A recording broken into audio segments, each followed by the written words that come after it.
Alright, so this is a little tutorial on fixing a HP 4L printer that has sticking solenoids. First thing you want to do is take out the toner cartridge and remove the paper tray. And then to take off the plastic cover, there are 4 screws in the top that need to be taken out. And then go around to the back of the printer. There are 2 plastic tabs you have to gently pull away from the rest of the printer, and you can unsnap those. With that door open, the pass-through door, that'll allow you to clear the plastic housing and then take that off of the printer. So once you got the cover off, now on the side of the printer there's a this is a little board that controls all the little switches on the side. So that needs to be taken off. There's 5 screws there that have to come off. Once you've got that off, the circuit board has 1 more screw connected on. Then you can grab onto the black connector and kind of pull that circuit board away from the rest of the main board. Once you get that little circuit board off, there's 2 more little screws underneath that can be removed. And then you're ready to take off the bottom section that holds the main board for the printer. Now, to get the bottom section off, there's 7 screws that hold that piece in place. There are 5 of the larger self-tapping screws, and then there are a couple of the small machine screws that have to come out. Once you've taken the screws out from the paper tray side, you can start to pull that bottom section away from the rest of the printer. You want to do this carefully because there are a couple of connectors that have to separate on the inside while you do this. And actually, before you start pulling that tray away, have a look at the D roller, the feed roller. There's a little pin, which is actually one of the sticking parts. You need to pull that out of the way of the D roller so that you don't put stress on that D roller. Pull that clear, and then you can hinge the main board away from the rest of the printer. If you look inside, just through the gap you've created on the left side, you're going to see a couple of black connectors on the left side and 2 white connector clips on the bottom.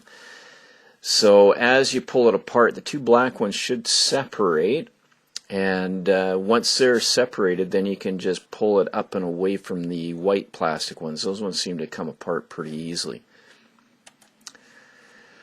So now you've got the main board separated from the rest of the printer, and now you can get to the first solenoid that's causing trouble.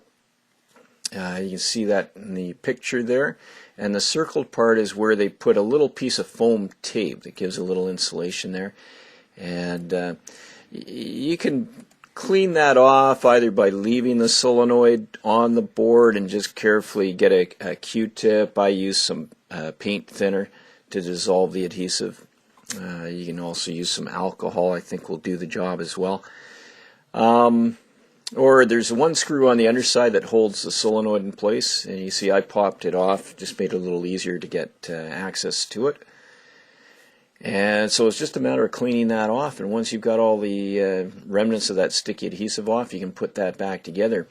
Now you got to get on to the second one. It's a little trickier to get to. This one, there's 1 screw on top, and there's 2 screws on the underside. One of them's kind of hard to get to behind the beneath that D roller, and I left the D roller in place and just kind of carefully got a screwdriver in on a bit of an angle and unscrewed it. But actually, there's a little clip. It might be easier to take the D roller off, then you have access, and it'll make it easier to put back together later on.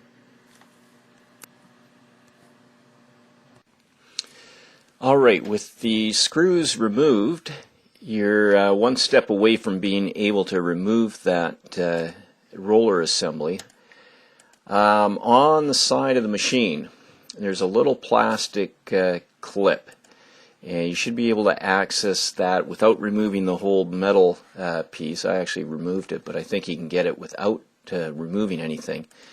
If you look to the side, you can get a knife edge just under the top of that little plastic clip, and you can just pry that away a little bit, take that, get the tab out of the slot, and then from the side with some pliers you can grab that white plastic clip and turn it counterclockwise a few degrees, and that will allow you to actually pop that clip out of place, and that's what's locking the main roller assembly in place. So once you get that clip out of there, you can pull that whole roller assembly out and clear the machine.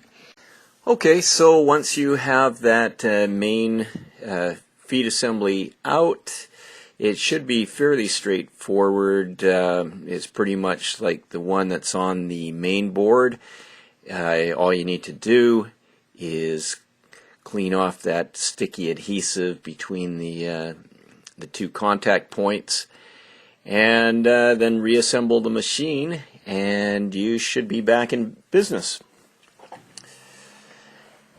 That's about it. Thanks for watching, and good luck.